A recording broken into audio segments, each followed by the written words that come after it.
ദിവസം കൊണ്ട് 1000 കോടി രൂപ എന്ന ചരിത്ര നേട്ടം സൃഷ്ടിച്ചുകൊണ്ടാണ് പുഷ്പ 2 10-ാം തീയതി കഴിഞ്ഞതിന് ശേഷം എത്തി നിൽക്കുന്നത്. 6 ദിവസം റിലീസ് ചെയ്ത് വെറും 6 ദിവസം കൊണ്ട് ഇന്ത്യൻ സിനിമയിൽ മറ്റൊരു ചിത്രത്തിനും മറ്റൊരു ബ്രഹ്മാണ്ഡ ചിത്രത്തിന് പോലും നേടാൻ സാധിക്കാത്ത ചരിത്ര നേട്ടമാണ് പുഷ്പ 2 എന്ന ചിത്രം സുകുമാർ സംവിധാനം ചെയ്ത് അല്ലു അർജുൻ നായകനായി രശ്മിക മന്ദാന നായികയായി എത്തിയിരിക്കുന്ന പുഷ്പ 2 സൃഷ്ടിച്ചിരിക്കുന്നത്. എത്രയോ വമ്പൻ ബോളിവുഡ് ചിത്രങ്ങൾ, എത്രയോ താര ചിത്രങ്ങൾ ഒക്കെ തന്നെ എത്രയോ ഹൈപ്പിൽ വന്നിട്ട് പോലും ആ ചിത്രങ്ങൾക്കൊന്നും തന്നെ നേടാൻ സാധിക്കാത്ത റെക്കോർഡാണ് പുഷ്പ ഇന്ത്യ ഒട്ടാകെ നേടിയിരിക്കുന്നത്. ചിത്രം റിലീസിന് മുൻപ് തന്നെ അണിയറ പ്രവർത്തകർ പറഞ്ഞിരുന്ന ഏറ്റവും പ്രധാനപ്പെട്ട കാര്യം ഇന്ത്യൻ സിനിമയിലെ തന്നെ ഏറ്റവും വലിയ സിനിമ റിലീസിനെത്തുന്നു എന്നുള്ളതാണ്. അക്ഷരാർത്ഥത്തിൽ അക്ഷരം പ്രതി സിനിമ ബോക്സ് ഓഫീസിൽ അത് കാണിക്കുകയായിരുന്നു. വെറും 6 ദിവസങ്ങൾ കൊണ്ടാണ് 1000 കോടി എന്ന നേട്ടം ചിത്രം സ്വന്തമാക്കിയിരിക്കുന്നത്. ലോകമെമ്പാടുമുള്ള കളക്ഷനിൽ നിന്ന് 1000 കോടി എന്ന നേട്ടം സ്വന്തമാക്കിയിരിക്കുന്നത് ഇത് ചരിത്രമാണ്. കാരണം അത്രയും നാളും അല്ലെങ്കിൽ ഇത്രയും നാളും തെലുഗു സിനിമ ഇൻഡസ്ട്രി തന്നെയായിരുന്നു. ഇപ്പോൾ നമ്മൾ എടുത്തു നോക്കുകയാണെങ്കിൽ ഏറ്റവും വലിയ കളക്ഷൻ നേടിയ ചിത്രമൊക്കെ ഇപ്പോൾ ബോളിവുഡ് സിനിമയിൽ നിന്ന് തന്നെയാണെങ്കിൽ പോലും ഫാസ്റ്റസ്റ്റ് റെക്കോർഡുകൾ സൃഷ്ടിക്കുന്നതിൽ എപ്പോഴും തെലുഗു ഇൻഡസ്ട്രിയാണ് മുന്നിട്ട് നിന്നുകൊണ്ടിരുന്നത്. ബാഹുബലി 2 ആയിക്കോട്ടെ, RRR ആയിക്കോട്ടെ. പക്ഷെ ആ റെക്കോർഡുകൾ പോലും കാറ്റിൽ പറത്തിക്കൊണ്ടാണ് പുഷ്പ ഇപ്പോൾ ഈ ചരിത്ര നേട്ടം സൃഷ്ടിച്ചിരിക്കുന്നത്. ഡിസംബർ 5-ന് ചിത്രം റിലീസിനെത്തി. ഒന്ന് ഓർത്ത് നോക്കണം, ഡിസംബർ 5-ന് ചിത്രം റിലീസിനെത്തുന്നു.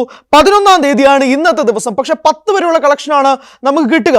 10-ാം തീയതിയിലെ കളക്ഷൻ പ്രകാരമാണ് ഈ 1000 കോടി എന്ന കളക്ഷൻ നേട്ടത്തിലേക്ക് കടന്നിരിക്കുന്നത് എന്നുള്ളതാണ് മനസ്സിലാക്കേണ്ടത്. അതായത് കൃത്യമായി റിലീസ് ചെയ്ത് 6-ാം ദിനം 1000 കോടി കളക്ഷൻ സ്വന്തമാക്കിയിരിക്കുകയാണ് പുഷ്പ എന്നുള്ളതാണ്. കേരളത്തിലും തമിഴ്നാട്ടിലെയും മാർക്കറ്റുകൾ ഡള്ളാണ്, എടുത്തു സൂചിപ്പിക്കട്ടെ. പലപ്പോഴും പറയാറുള്ള ഒരു കാര്യം, അല്ലു അർജുൻ ചിത്രങ്ങൾ പ്രത്യേകിച്ച് കേരളത്തിൽ ഉണ്ടാക്കുന്ന വാണിജ്യപരമായ നേട്ടങ്ങൾ ഭീകരമാണ് എന്നുള്ളതാണ്.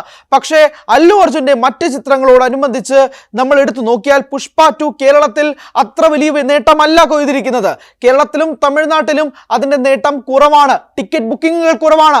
പക്ഷേ ആ വിടവ് നികത്തുന്നത് ഹിന്ദി മാർക്കറ്റിലാണ്. നമ്മൾ നോർത്ത് ഇന്ത്യയിൽ എടുത്തു നോക്കുകയാണെങ്കിൽ ഇന്ന് വരെ ഇല്ലാത്ത തിരക്കാണ് അല്ലു അർജുൻ ചിത്രത്തിൽ കാണാൻ സാധിക്കുന്നത്. ബോളിവുഡ് മാർക്കറ്റിൽ പ്രത്യേകിച്ച് ബോളിവുഡ് സിനിമകൾ പോലും അവിടെ നിലം പരിശാകുന്ന കാഴ്ചയാണുള്ളത്. ബോളിവുഡ് സിനിമകൾ പോലും അവിടെ തിയേറ്ററിൽ റിലീസ് ചെയ്തിട്ട് പോലും അവിടെ ഉണ്ടാകുന്ന കളക്ഷൻ റെക്കോർഡുകളൊക്കെ തന്നെ നക്കാൽപ്പിച്ച തുക എന്ന് വേണമെങ്കിൽ പറയാം.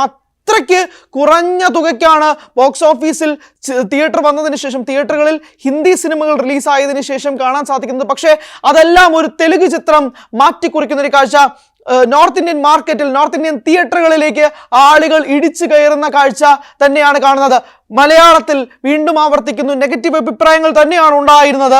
പക്ഷേ ആ അഭിപ്രായങ്ങളൊക്കെ മാറ്റിക്കുറിച്ചുകൊണ്ടാണ് പുഷ്പയുടെ ഈ ചരിത്ര നേട്ടം എന്ന് പറയേണ്ടത്. പക്ഷേ ആദ്യത്തെ വീക്കെൻഡ് ശനി ഞായർ വരെയുള്ള ദിവസങ്ങൾ എടുത്തു നോക്കിയാൽ വല്ലാത്തൊരു കുതിപ്പ് തന്നെയായിരുന്നു ചിത്രം നേടിയിരുന്നത്. എന്നാൽ തിങ്കളാഴ്ച വീണ്ടും ഒരു വർക്കിംഗ് ഡേ ആരംഭിച്ചതിന് ശേഷം കണക്കുകൾ സൂചിപ്പിക്കുമ്പോൾ ഒരു കുറവുണ്ടായിട്ടുണ്ട് എന്നുള്ളത് നിസ്സംശയം പറയാൻ സാധിക്കും. ഒരു 60 കോടി രൂപയിലേക്ക് കാര്യങ്ങൾ മാറുന്നു. കൃത്യമായി കണക്കുകൾ സൂചിപ്പിക്കുകയാണെങ്കിൽ 52.50 കോടി രൂപയാണ് ഒരു കണക്കായിട്ട് നമുക്ക് ലഭിക്കുന്നത്. പക്ഷേ ചൊവ്വാഴ്ച വന്നപ്പോഴേക്കും അത് വീണ്ടും കുറയുന്ന ഒരു സാഹചര്യം എത്തി. 38 കോടിയിലേക്ക് കാര്യങ്ങൾ മാറുകയും ചെയ്തു. അത് ഹിന്ദി മാർക്കറ്റിലാണ്. പ്രത്യേകിച്ച് ഹിന്ദി മാർക്കറ്റിൽ 38 കോടി രൂപ ചിത്രം സ്വന്തമാക്കുകയും ചെയ്തു, ഹിന്ദി മാർക്കറ്റിൽ മാത്രമായി. അപ്പോൾ ആ ഒരു വ്യത്യാസം തന്നെയാണ് കഴിഞ്ഞ 2 ദിവസങ്ങളിലായി പുഷ്പയ്ക്ക് ബോക്സ് ഓഫീസിൽ നേടാൻ സാധിച്ചത്. പക്ഷേ എന്നാൽ പോലും ഇത് ആവർത്തിച്ച് പറയേണ്ടത് 6 ദിവസം കൊണ്ട് 1000 കോടി രൂപ എന്നൊരു കളക്ഷൻ നേടുക, അതും ആദ്യത്തെ ദിവസത്തിൽ ഇത്രയധികം നെഗറ്റീവ് അഭിപ്രായങ്ങൾ കിട്ടിയ ഒരു സിനിമയ്ക്ക് ആ ഒരു ചരിത്ര നേട്ടം സ്വന്തമാക്കാൻ സാധിക്കുക എന്നുള്ളത് നിസ്സാര സംഭവമേ അല്ല.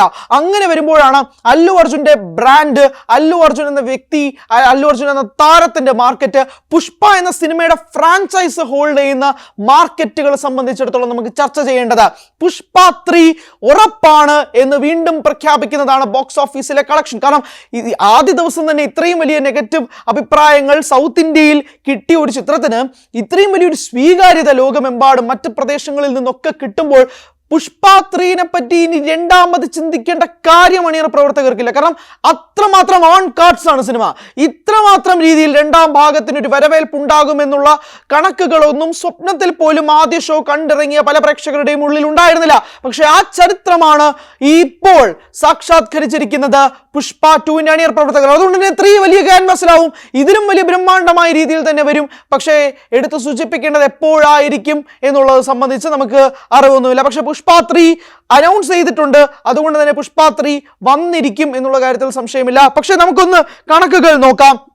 ഹിന്ദി മാർക്കറ്റിൽ പ്രത്യേകിച്ച് ഷാരൂഖ് ഖാൻ ചിത്രമായ ജവാന്റെ കളക്ഷൻ റെക്കോർഡ് പോലും പൊട്ടിച്ചുകൊണ്ടാണ് ഈ ഒരു നേട്ടം അല്ലു അർജുൻ ചിത്രമായ പുഷ്പ സ്വന്തമാക്കിയിരിക്കുന്നത് എന്നുള്ളതാണ് ഇതിലെ കൗതുകകരമായ അതിശയകരമായ കണക്ക് എന്നും കൂടി നമ്മൾ നോക്കണം. കാരണം പുഷ്പയ്ക്ക് മുൻപ് റിലീസായ ചിത്രങ്ങളിൽ 1000 കോടി കളക്ഷൻ നേടുന്നത് വെറും 8 ചിത്രങ്ങളാണ്. ഏറ്റവും ടോപ്പ് പൊസിഷനിൽ നിൽക്കുന്നത് ദംഗൽ എന്ന ചിത്രമാണ്. നമുക്കറിയാം 2000 കോടിയാണ് അതിന്റെ ഗ്ലോബൽ കളക്ഷൻ എന്ന് പറയുന്നത്. ആ നേട്ടത്തിലേക്ക് പുഷ്പ എത്തുമോ എന്ന് ചോദിച്ചാൽ അത് കയ്യെത്തും ദൂരത്തെന്ന് തന്നെയാണ് വേണമെങ്കിൽ പറയാം. കാരണം അത് കിട്ടാൻ സാധ്യതയില്ലാത്ത കണക്കുകളൊന്നുമല്ല. പ്രത്യേകിച്ച് 6 ദിവസങ്ങൾ മാത്രമേ ഉള്ളൂ. പക്ഷേ ഏറ്റവും പ്രധാനപ്പെട്ടതായി നമ്മൾ എടുത്ത് സൂചിപ്പിക്കേണ്ടത് ഈ സിനിമയുടെ പൈറേറ്റഡ് കോപ്പി വലിയ രീതിയിൽ പ്രചരണമാകുന്നു എന്നുള്ളതാണ്. കഴിഞ്ഞ ദിവസം വരെ യൂട്യൂബിൽ ഇതിന്റെ തിയേറ്റർ പ്രിന്റ് അപ്ലോഡ് ആവുകയും 8 മണിക്കൂർ കൊണ്ട് 26 ലക്ഷം പ്രേക്ഷകരാണ് ആ കോപ്പി യൂട്യൂബിൽ നിന്ന് മാത്രമായി കണ്ടത്. അത്രയധികം പൈറേറ്റഡ് കോപ്പി വലിയ തോതിൽ വരുന്നുണ്ട്. ഇതെല്ലാം അപ്ലോഡ് ചെയ്തിരിക്കുന്നത് ഹിന്ദി ചാനൽസ് എന്നാണ്. അപ്പോൾ ഹിന്ദിയിലുള്ള പ്രേക്ഷകർ,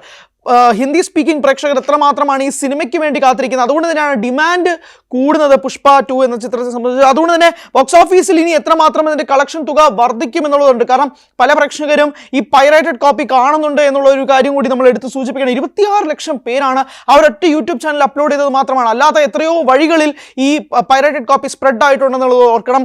ആ ചാനലിൽ അപ്ലോഡ് ചെയ്ത വീഡിയോയ്ക്ക് വേണ്ടി മാത്രം, ആ ചാനലിലെ പ്രേക്ഷകരുടെ മാത്രം കണക്കാണ് 26 ലക്ഷം എന്നുള്ളത്. ഭീകരകരമായ കണക്കാണെന്നും കൂടി എടുത്ത് സൂചിപ്പിക്കട്ടെ. അല്ലാത്ത പക്ഷം ഈ 1000 കോടി ക്രോസ് ചെയ്ത സിനിമകളുടെ കണക്കുകളും നോക്കാം. അതിൽ ബാഹുബലി 2 ഉണ്ട്, RRR, KGF, കൽക്കി, ഷാരൂഖ് ഖാൻ ചിത്രമായ പത്താൻ, ജവാൻ, ഇതൊക്കെയാണ് 1000 കോടി കളക്ഷൻ കടന്ന മറ്റ് ചിത്രങ്ങൾ ദംഗലിന് പുറമെ. അതിനോടൊപ്പമാണ് ഇപ്പോൾ പുഷ്പ 2 കൂടി എത്തി നിൽക്കുന്നത് എന്നുള്ളതും കൂടി നമ്മൾ പരിശോധിക്കേണ്ടതുണ്ട്. അപ്പോൾ അങ്ങനെ വരുമ്പോൾ അല്ലു അർജുൻ എന്ന നായകന്റെ മാർക്കറ്റ് വലുതാവുന്നു, രശ്മിക മന്ദാനയുടെ മാർക്കറ്റ് വലുതാവുന്നു. വരും ദിവസങ്ങളിൽ ഇനി എങ്ങനെയാണ് കളക്ഷൻ എന്ന് കൂടി നമ്മൾ നോക്കേണ്ടതുണ്ട്. കാരണം വർക്കിംഗ് ദിവസങ്ങളിൽ എങ്ങനെയായിരിക്കാം പുഷ്പയ്ക്ക് ഒരു ഡിപ്പ് ഉണ്ടാകുമോ? വർക്കിംഗ് ഡേ ഒരു പ്രധാനപ്പെട്ട വെല്ലുവിളിയാണ്. അതോടൊപ്പം തന്നെ ഒരു പ്രധാനപ്പെട്ട വെല്ലുവിളിയാണ് നമ്മൾ നേരത്തെ സൂചിപ്പിച്ചുള്ള പൈറേറ്റഡ് കോപ്പി. ഇത് വലിയ തോതിൽ സ്പ്രെഡ് ആവുകയും ചെയ്തിട്ടുണ്ട്. അതുകൊണ്ട് തന്നെ കയ്യിലുള്ള ഒരു കോപ്പി കാണുന്നതിന് പകരം തിയേറ്ററിൽ പോയി ഈ സിനിമ കാണുമോ എന്ന് രണ്ടാമത് ചിന്തിക്കുന്ന പ്രേക്ഷകർ, അതും ഒരു പ്രധാനപ്പെട്ട വെല്ലുവിളി തന്നെയാണ് സൃഷ്ടിച്ചിരിക്കുന്നത്. പക്ഷേ പൈറേറ്റഡ് കോപ്പി കയ്യിലുള്ളവർ ദയവ് ചെയ്തത് കാണാതിരിക്കുക. ചിത്രം തിയേറ്ററിൽ തന്നെ പോയി കാണാൻ ശ്രമിക്കുക. തിയേറ്റർ പ്രിന്റ് കാണുന്നത് ഇല്ലീഗലാണ്, അത് നിയമവിരുദ്ധമാണ്. അതുകൊണ്ട് തന്നെ കയ്യിലുള്ള പൈറേറ്റഡ് കോപ്പികൾ ഉണ്ടെങ്കിൽ ഡിലീറ്റ് ചെയ്ത് കളയാൻ തന്നെ ശ്രമിക്കുക. അതൊരു തരത്തിലും പ്രോത്സാഹിപ്പിക്കരുത്, ആർക്കും ഷെയർ ചെയ്ത് കൊടുക്കുകയും ചെയ്തരുത്. അതിപ്പോൾ ഏത് സിനിമയായാലും, ബ്രഹ്മാണ്ഡ ചിത്രമായാലും ഒരു കുഞ്ഞു ചിത്രമായാലും അത് ചിത്രീകരിക്കുന്നത് ഫോണിൽ കാണാനല്ല, തിയേറ്ററിൽ കാണാനാണ്. തിയേറ്ററിൽ പോയി അതിൻ്റെ ഏറ്റവും വലിയ രീതിയിൽ ആ ചിത്രം ആഘോഷകരമാക്കാൻ സാധിക്കുന്നതിന് പകരം ഫോണിൽ തിയേറ്റർ പ്രിന്റ് കാണുന്നതിൽ നിന്നും എന്ത് സന്തോഷമാണ് കിട്ടുന്നത് എന്നുള്ളൊരു ചോദ്യം കൂടി ഇവിടെ ഉന്നയിക്കട്ടെ. അതുകൊണ്ട് തന്നെ ചിത്രം തിയേറ്ററിൽ തന്നെ പോയി കാണാൻ ശ്രമിക്കുക. കാണാൻ അത്രയും ആഗ്രഹമുണ്ടെങ്കിൽ ചിത്രം തിയേറ്ററിൽ നിന്ന് തന്നെ കാണാൻ ശ്രമിക്കുക എന്നുള്ളത് പറയട്ടെ. പക്ഷേ അതെല്ലാം മാറ്റിവെച്ചുകൊണ്ട് പുഷ്പ നേടിയിരിക്കുന്ന ഈ ചരിത്രം, ഇത്രയധികം വെല്ലുവിളികൾ ഉണ്ടായിട്ട് പോലും സൃഷ്ടിച്ചിരിക്കുന്ന ചരിത്രം നിസ്സാരമല്ല. വരും ദിവസങ്ങളിൽ എങ്ങനെയായിരിക്കും ഇതിൻ്റെ കുതിപ്പെന്ന് കണ്ടറിയേണ്ടതുണ്ട്.